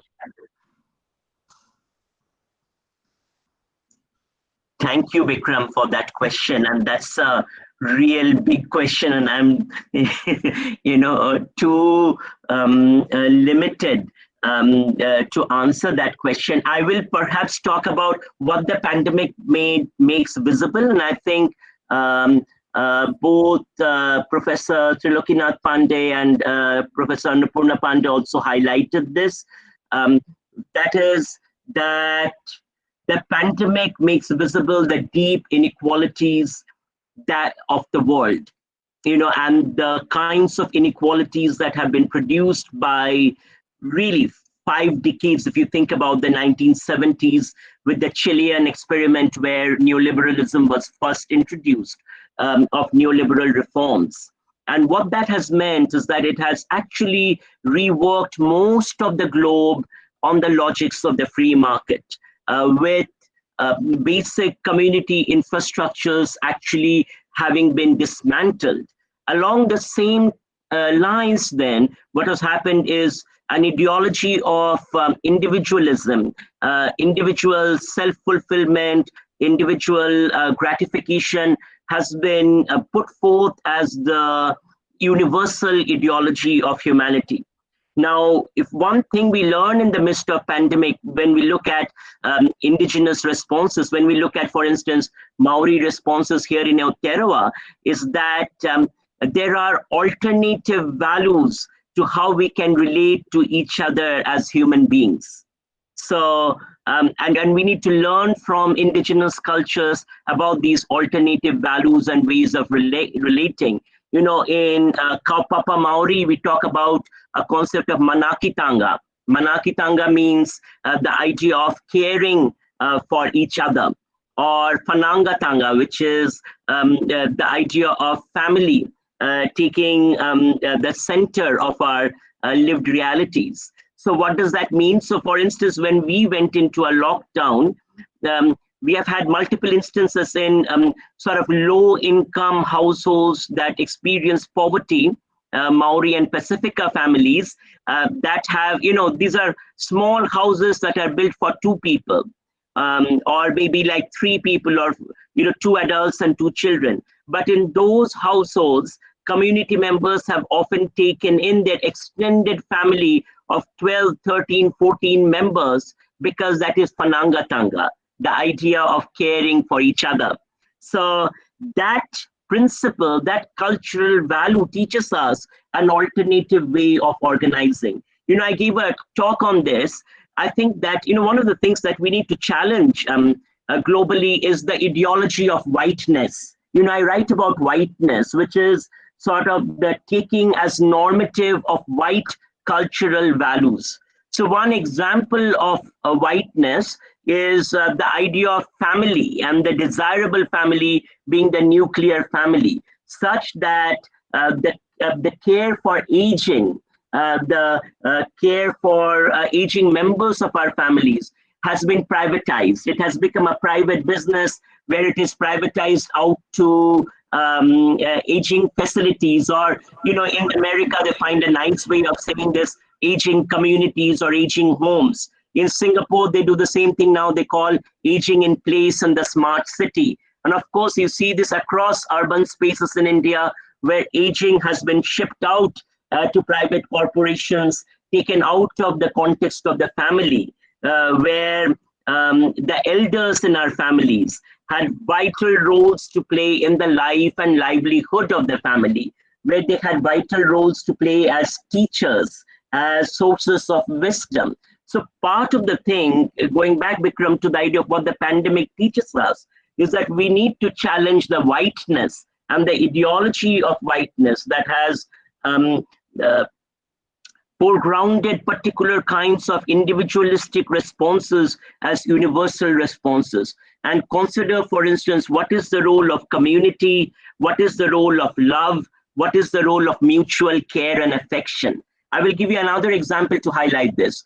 If you think about, Dr. Annapurna Pandey talked about gender and patriarchy. If you think about one of the ways in which patriarchy plays out within the context of neoliberal reforms is making care work expendable and devaluing care work, right? So that, what you call the essential workers, the ones sort of at the bottom end of the care economy, those that do the aging care, those that do the nursing care, have minimal protections. So you see this in terms of essential workers in the care sectors not having access to private protective, to personal protective equipment, to the protective gear. You saw these images in the US, right, where you saw nurses, they were literally putting on those garbage bags in order to protect themselves from the pandemic. You saw this in India, where in communities, you had doctors or care workers that were expelled from the communities because people were too scared what was going to happen with the pandemic. So that means that we have to reorganize how we relate to care and the work of care. We have to recenter the work of care. In Bengal, in rural Bengal, where I do my work in Jhargram, I had a very sad story.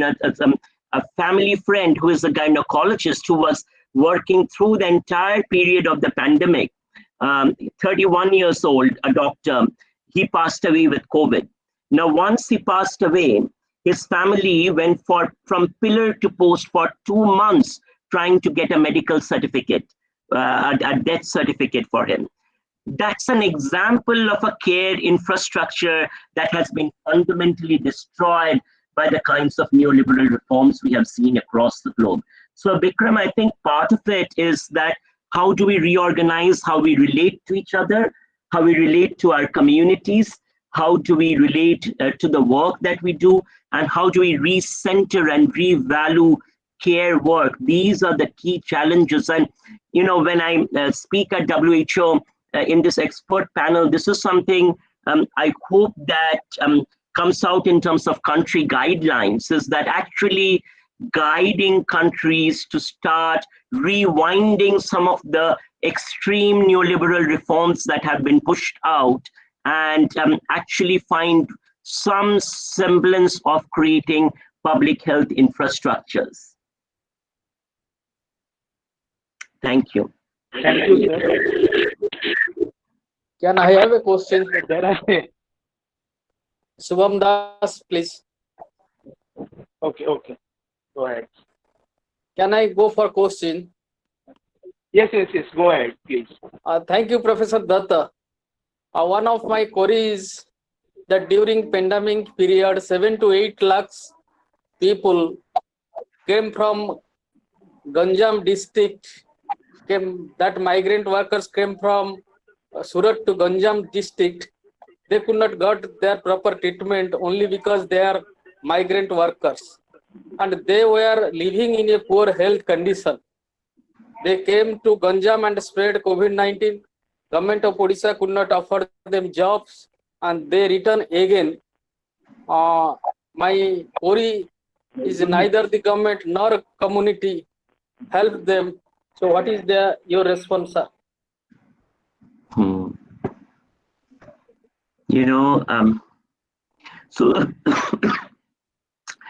what I just talked about in response to Bikram's question about the fundamental laws of fabrics of care and communities of care, we see this at the granular level in communities, that where because of the stigma and because of the fear, often migrant workers, when they have returned to communities, have not have access to fundamental infrastructures of health and care. So, and that is a real, so, and you see, this is really such a poignant and heartbreaking scenario, because, what you saw with the COVID infections and the 4 hours within which India went into lockdown, and I have done, my team has done 60 interviews of workers that went from Bengal to various parts of India during that time. And that story is also very similar. What happened in those 4 hours of lockdown was that workers were expelled onto the streets, literally. So you have, when you think about it, you see this real dystopian image of these large skyscraper buildings. And in that backdrop on the highways, you find the workers walking away. This really is the status of our cities, where workers who have built these infrastructures of the cities are so expendable that when it came to the lockdown, they were pushed out and expelled out of the spaces where they lived into the roads. In the process, as you all know well, many workers died while traveling. Workers died on the railway tracks. Workers died in the trains. And then when they reached back into the communities, they found that in some instances, they were sent back again. In other instances, in the communities, there was no infrastructure present. So what that demonstrates to you is that we have two levels of crisis. One is a structural crisis, that it is a fundamental crisis of structural inequality, where we do not have fundamental structures of care for the poor and those at the margins, those whose labor actually builds the infrastructure of digital India, smart India, make in India, and all of that. That's the first point. But second point, and I think this is a more important point, is that I think that since the 1990s, the kind of neoliberal reforms that have happened in India, that has also, I worry, reorganized the moral and ethical fabric of the country. Particularly for a large majority of sort of the upwardly mobile, upwardly aspiring social classes of the country, where the notion of care has been substituted by self-aggrandizement and self-fulfillment and self-realization. So sort of the classic neoliberal values. So I think that we have to fundamentally think about how do we push back against neoliberalism, and this is something I see as an academic, that we often, I find, write about neoliberalism, but do very little in terms of reorganizing our own lives and our own ethics, So what would it mean for me to reorganize my own life so that it is driven by care and the value of care? So the same way, if we think about it at a very micro level, how do we change and restructure our communities so that care is centered? And from that, of course, you can move to all the level of the state, the local response, the state government response, the national government response, and the global response. So from the very micro to the meso to the macro, we need to reorganize and restructure those registers of affect and feelings, putting care at the center. Thank you, sir. Thank you. Sir, can I have a question, Madam Annapurna Pandey? Sure, please. Thanks, Madam Pandey. That it reminds me that you had been to my institution, that is BB Autonomous Mahavidyalaya Chandikhol, where I was chairing the session, and you are talking about feminism.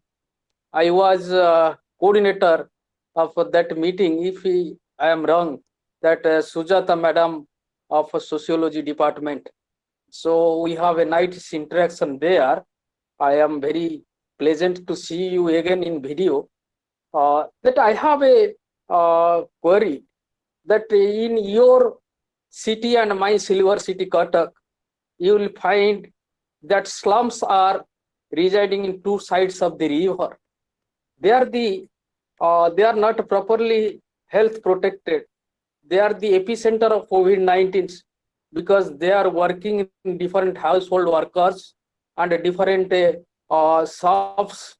So my question is, government is trying to make health a home quarantine to these people, because you see, one home, one room, which is very unconditional to stay. So how they will remain as a home quarantine, because they need to go every day, because they have to meet their necessities, because they are not like us who will purchase things for 15 days. So what is your response in this context, madam? Yeah. Thank you so much. Yes, I do vividly remember meeting you and also having a kind of, this wonderful discussion on feminism and especially women in India. This is Professor Datta, among others, that I just want to emphasize that Professor Pandey and I, whenever we are in India, we travel from one end to the other. We travel to all these, and that's this is our anthropological knowledge, to kind of, we go to these colleges, and even people tell us that from Cuttack and Bhubaneswar, people don't come to these colleges. And that's where we see the real talent, the bright people asking such fantastic questions and eager to learn. And I find that this is the COVID of we academics, that we don't want to we quarantine ourselves to the kind of, the silver chairs, and we don't want to move anywhere, and just kind of, we believe in our preaching. So I'm just critiquing myself as an academic, and we need to get out of our skin, as Professor Datta was referring, and to kind of, to experience that sort of enthusiasm, brightness, and the curiosity. So that's what makes us learn too. Coming back to your question, that my heart goes out. Frankly, let me tell you that we have been talking about the expandable the population. Professor Datta mentioned about the caregiving, the caregivers. And again, India is following the American model in the name of neoliberal economy, and that kind of privatization of caregiving. And so wonderful that there's this scholar, Sarah Lamb, who has been studying aging in India and Indian diaspora. She talks about that how conveniently we are outsourcing our own sense of responsibility. That and it is happening in every home now, by the way, that with migration and with kind of urbanization, with more and more the kind of that we talk about the education, economic opportunities, what we are doing, and with especially with kind of second generation, the women, that we take it, we kind of that, and highly kind of valued individualization and this kind of individualism, that what's happening, that the aged, the elderly, that they are treated as the bottom of the pole. So, and then kind of, and they are most devalued in our society today. And I want to bring India here. India is on the forefront now. That because if you just follow the statistics, at least in the United States, there are kind of, the institutions, and there is kind of, the institutional support for the aged, whereas in India, still family is looked upon as the primary caregiver. And there is a law that if the children, that adult children, if they don't take care of their elderly, they kind of, they can be taken to court. But how many of us are taken to court? And how many of us are kind of, face the consequence? Because even in the United States, that even the Violence Against Women Act applies to the elderly. But, and then the Indian parents who come to take care of the grandchildren, when they are mistreated, and I have talked with many of them, they would never go to the court. They would never go to the police. They will never give, because they love their children so much, they would never expose their own children in the kind of, even at the cost of their own sense of well-being. We do not even acknowledge it. That kind of, to think about. And they suffer the most. The kind of, the aged, something to think about. And you asked a very important question, and I want to relate it to this kind of, caregiving. Think about it. You mentioned about slums. Now, the biggest slums, that if you go to Bhubaneswar, Saliasai, or you go to kind of, in Cuttack, all over, because I have been working also with the transgender community in the College Square, that those of them who live in the slums. By the way, that our the middle class, the upper middle class, has been totally dependent on the service class. That in India, that they are the ones who do the household work, and we call it in the name of caste system, we call it patron-client relationship.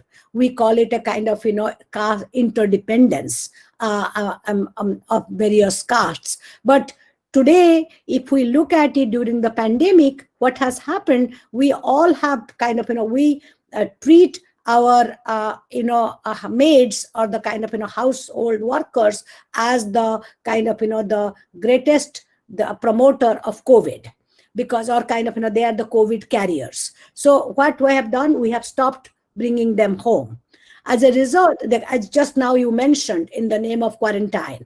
So what has happened? And we found a way that not to pay them also, because since they are not working, they are not paid. But they don't have any sort of social security.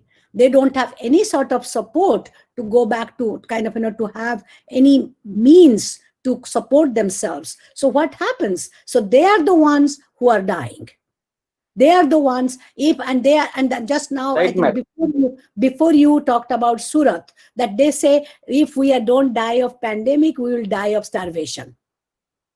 So that's why they're going back to Surat, or they're going back to Bangalore. So we really need to think about what's our responsibility. What's the responsibility of the state here? Just by giving 5 rupees rice and dal does not solve the problem. Their kids may not have a way to go educate themselves, go to school. They don't have the means. So what is happening? So we are promoting this sort of inequality. We are making the inequality even worse in the process. Professor Pandey wanted to say something to it? Yeah.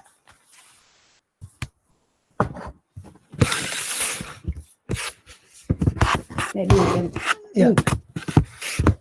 Sorry, just 1 second. Why don't you come down? So we are just changing position. Welcome, Ms. Professor Pandey. Thank you. I just want to make one or two observations.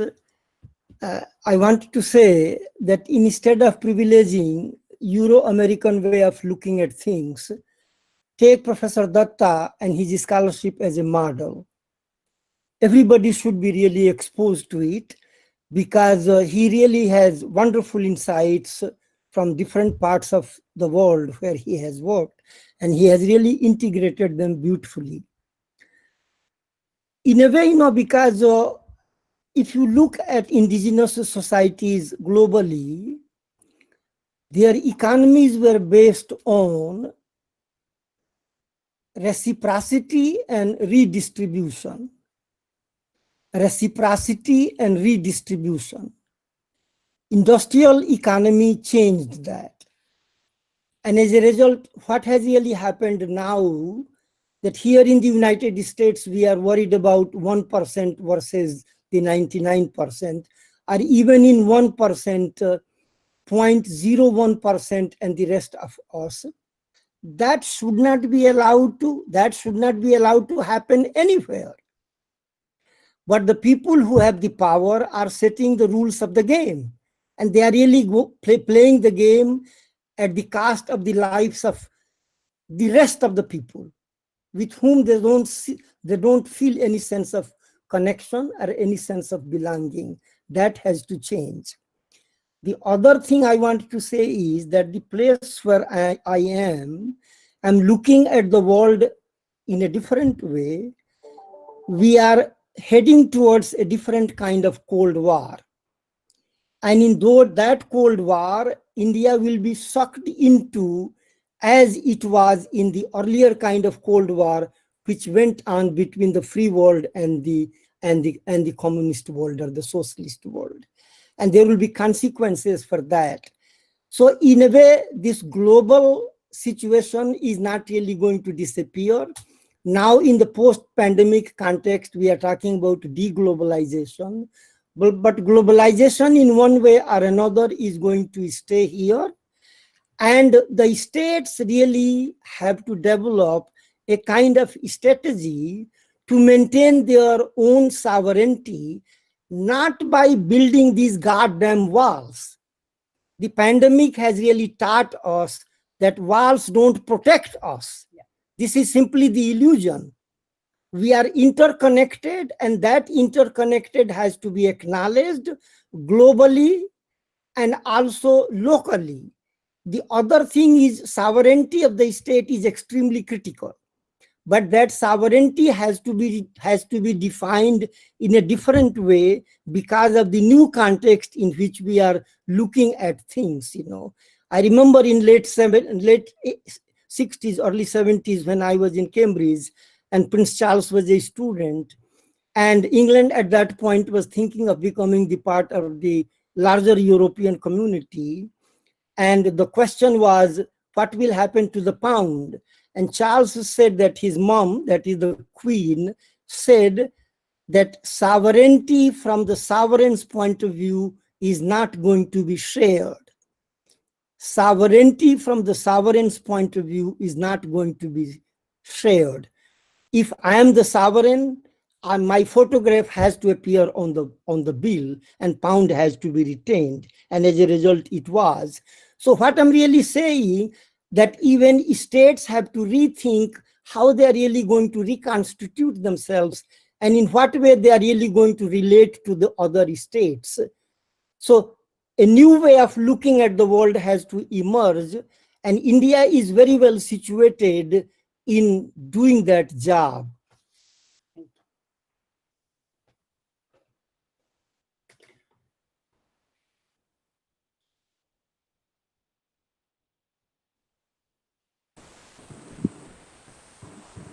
Thank you, sir.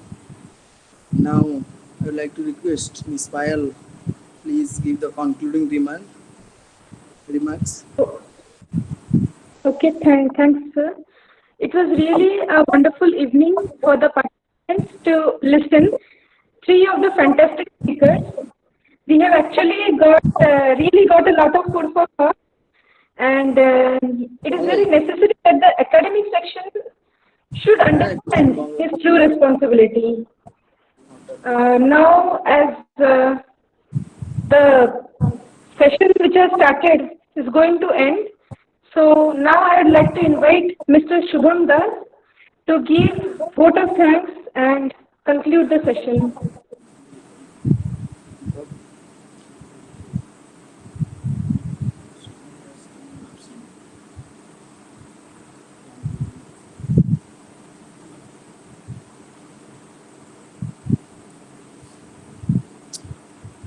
Thank you, ma'am. Mr. Shubham Das is absent due to some urgency, so I will provide him the vote of thanks. So, good evening again.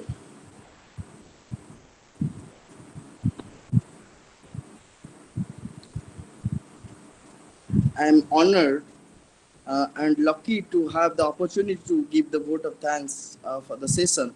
First of all, I would like to thank our esteemed guest, Professor Mohan Datta, for his insightful deliberation on culture-centered approach to COVID-19. I would also like to thank Professor Annapurna Pandey for her thoughtful deliberation on the plight of migrant workers during this pandemic. And I would also like to thank Professor Tiloki Narayan Pandey for his insightful views and for sharing with us. I extend my hearty thanks to Dr. Bikram Keshori Jena, Director of CARD Center for Adivasi Research and Development, Odisha, for his friendly cooperation to organize this webinar. I would like to express my profound gratitude to our principal, Professor Pallab Chakravarti, for his cooperation in organizing this webinar. I would also like to thank convener Professor Sarat Chandra Pradhan, coordinator, co-convener Mr. Shubham Das, co-coordinator Ms. Payal Agarwal, Mr. Baidhar Das, for their support and guidance to organize this event. I'm happy to express vote of thanks to all the participants, including lecturers, professors, students, civil society members who have made this webinar a grand success by sparing their valuable time with us. Thank you. Meeting is concluded. Thank you so much. Thank you. Namaste, ma'am and sir.